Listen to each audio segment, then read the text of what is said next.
Closets are supposed to be safe, aren't they?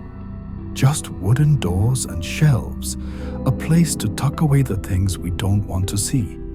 Coats, shoes, boxes of old photographs. But in my case, the closet was never empty.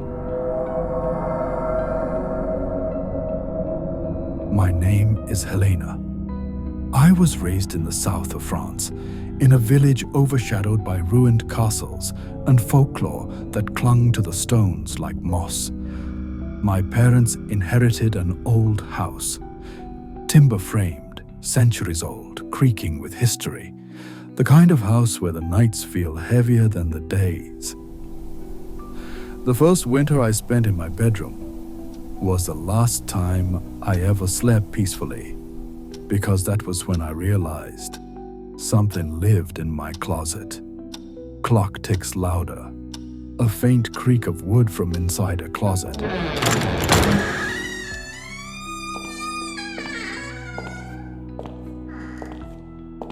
At first, it was subtle, the sound of fabric shifting when no one had touched the clothes, a faint thump, as though something had fallen inside.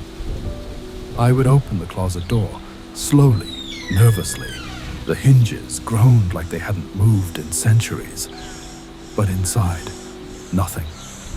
Just the same coats, the same pair of worn boots, the faint scent of lavender from sachets my mother hung to keep away moths.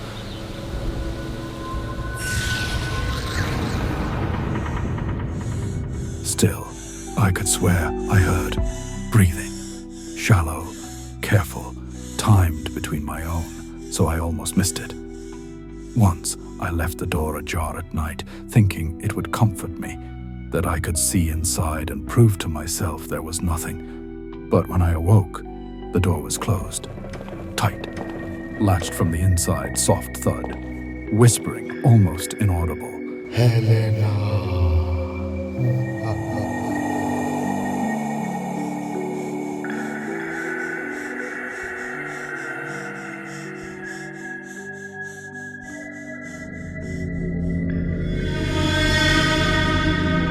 My name. I froze under the blankets, my skin prickling as if ice water had run down my spine. I told myself it was a dream, a trick of the wind. But the closet was waiting.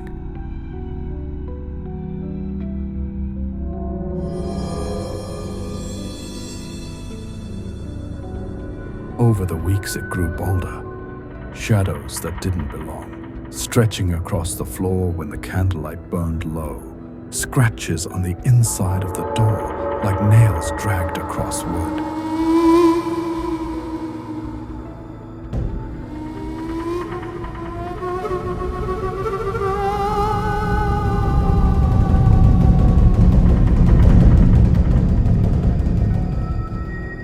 One night, I dared to press my ear against the door, and what I heard, I will never forget. Not one voice, many, whispering in a language I did not recognize. Old, broken French, perhaps older still. Words that seemed to curdle the air itself. A chorus, rising and falling like the tide, and in the middle, laughter. High, cruel, childlike laughter.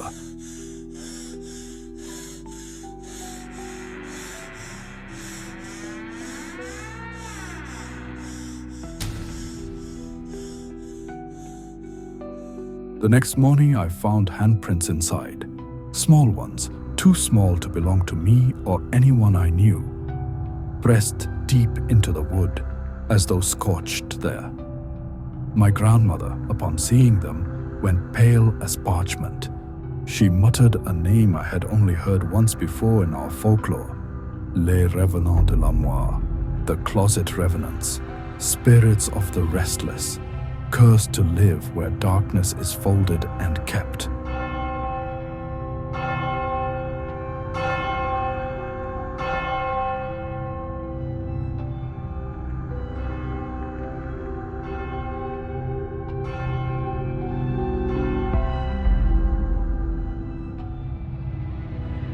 Distant church bells toll. Whispering grows louder, overlapping. Every night after that I felt it. The weight of eyes watching from behind the door. The cold that seeped into the room even when the fire burned strong. The feeling that if I dared to open it now, it wouldn't just be shadows waiting.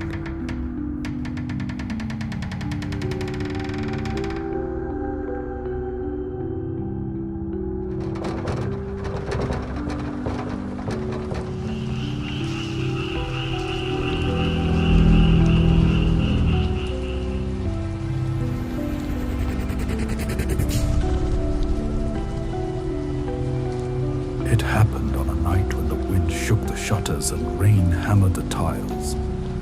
I tried to sleep, but the whispers were louder now, clearer. And then the door began to open on its own.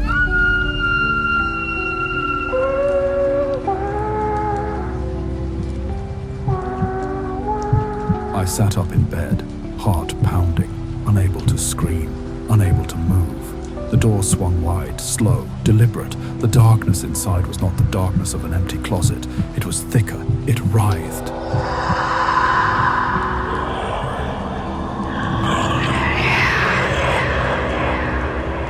From it a hand emerged, pale, thin, with fingers too long, too many joints.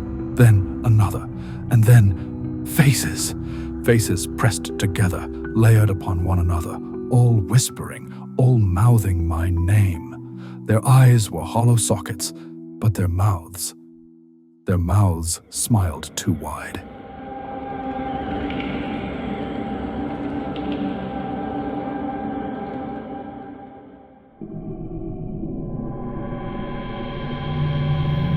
They crawled out, not one but many, pulling themselves into my room, dragging the shadows with them. The smell, damp soil and rot like graves newly opened. I screamed then, I think. Or maybe I only dreamed I did, because what I remember most is the sound. The sound of them climbing onto my bed, the feel of cold hands brushing my skin, the whispers in my ear, "Stay with us forever."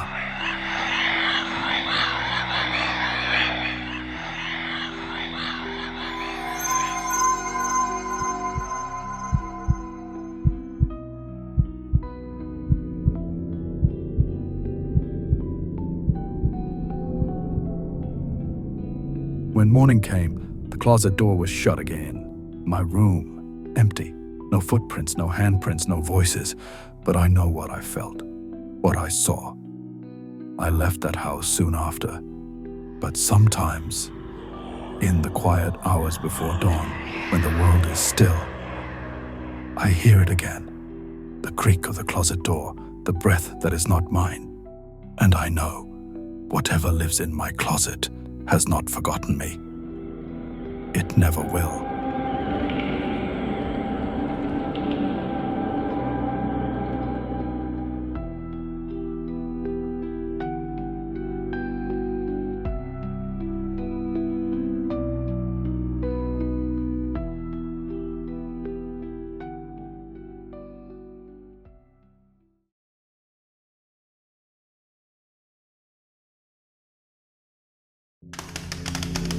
The abandoned village in France. France, deep in the rolling hills of the Auvergne region, there exists a village that no map dares name. Locals speak of it in whispers, a place swallowed by fog and time. They say it has been abandoned for decades, yet sometimes, if the wind is right, you can hear the faint laughter of children in the empty streets.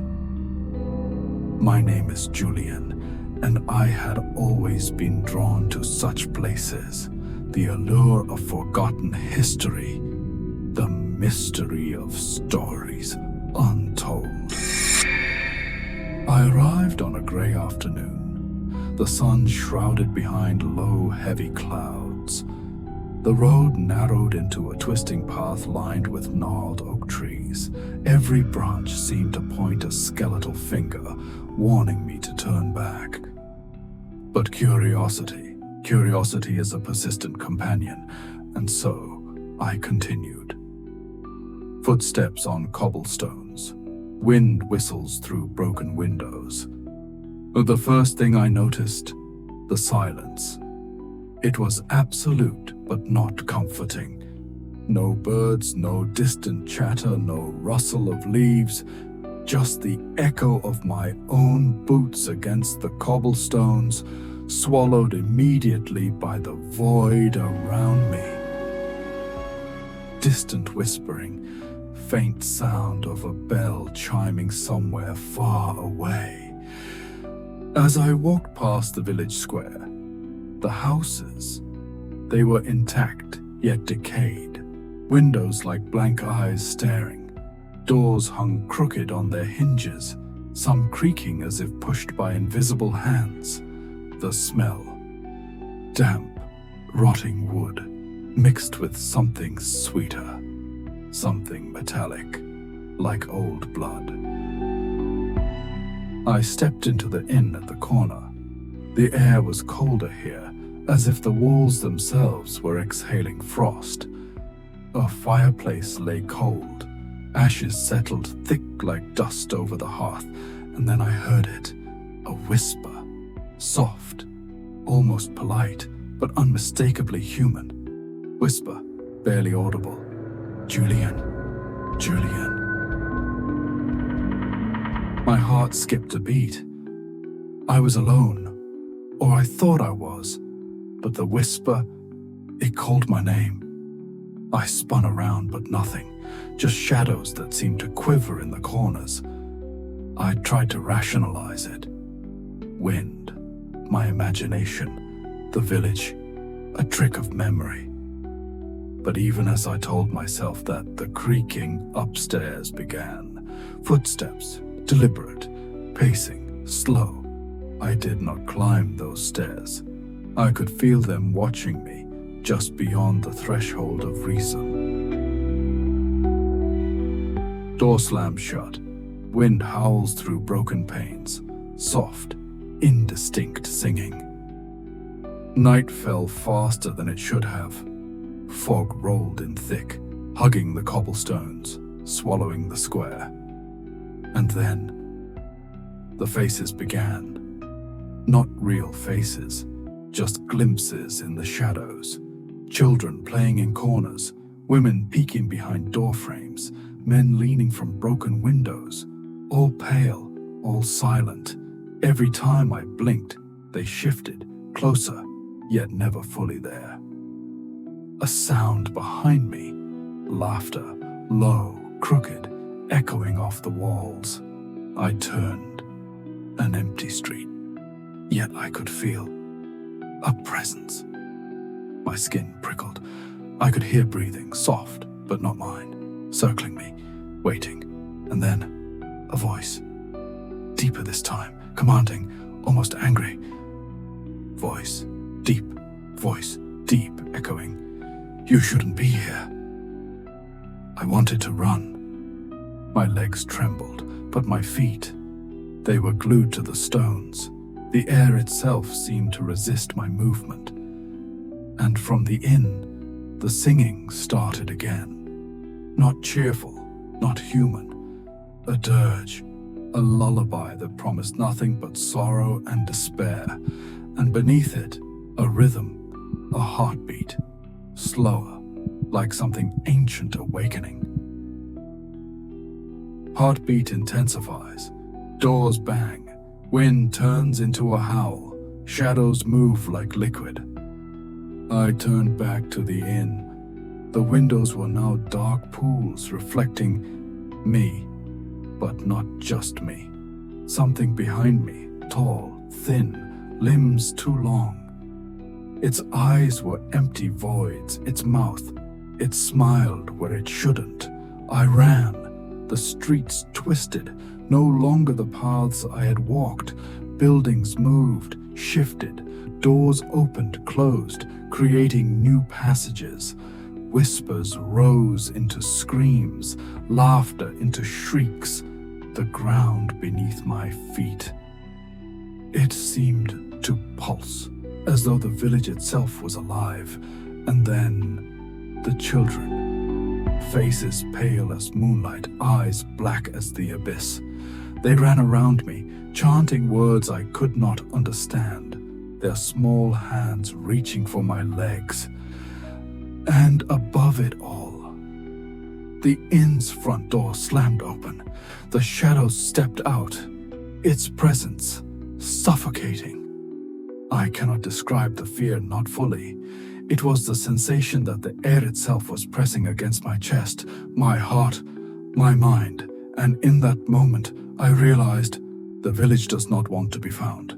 It does not let go. Louder heartbeat, whispers overlapping, sound of doors slamming repeatedly, sudden silence, wind stops. A single creaking door echoes slowly. I awoke at dawn, not in the village, but on the edge of the forest, my clothes torn, my boots covered in mud. The fog had lifted. The village was gone. I tried to tell the authorities. They found no road, no ruins, nothing. But sometimes, in the quiet moments when the wind howls just so, I can still hear it. The whispers, the laughter, the heart.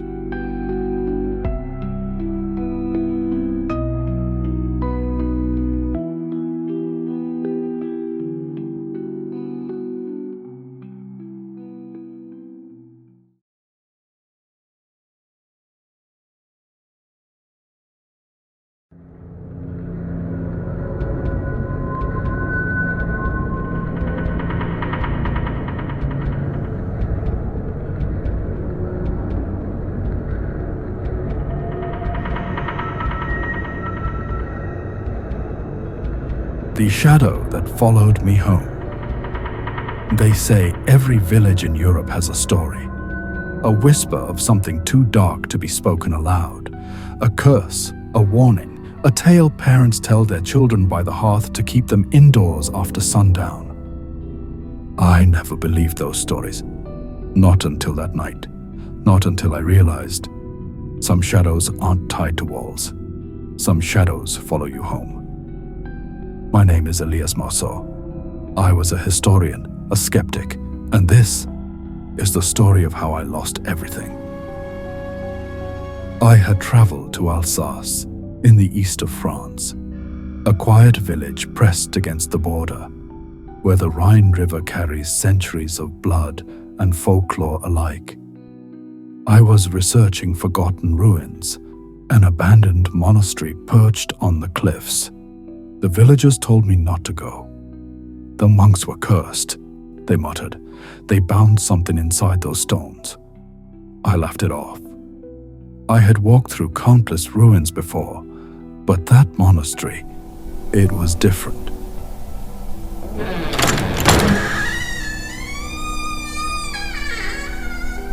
The air inside was colder than the December night outside. My lantern flickered, its flame shrinking as if something drew the life from it. And then I saw it, carved into the wall of the cloister. A man, kneeling, his arms stretched wide, and behind him, an enormous shadow, looming taller than the building itself. But no matter where I stood, the shadow's eyes seemed fixed on me. I thought I was alone. But I heard steps, dragging uneven steps, somewhere deeper in the dark. I called out, no answer, only the faint rasp of breath. I left, quickly, lantern shaking in my hand, but when I reached my inn that night, I realized something strange. The footsteps had followed me. Escalation. Paranormal activity increases. The first night I thought it was fatigue, a dream, but as I lay in bed, the boards creaked, slowly, deliberately, as though someone were walking circles around me. I turned my lantern high. No one was there. Still, a shape lingered on the far wall, tall, unnatural, a shadow stretching higher than the ceiling should allow. I tried to dismiss it. I shut my eyes, but when I opened them, the shadow was closer. I packed my things at dawn. The villagers avoided me as I left. One old woman spat on the ground and crossed herself. "You should not have looked at it," she whispered.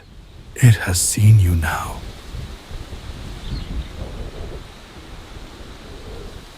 On the train home, I swore I felt it. Every tunnel we passed through, the reflection in the window beside me didn't move with me. It lagged behind, then caught up. Its head cocked at an unnatural angle. I told myself I was imagining it. But when I returned to Paris, my flat was never truly empty again.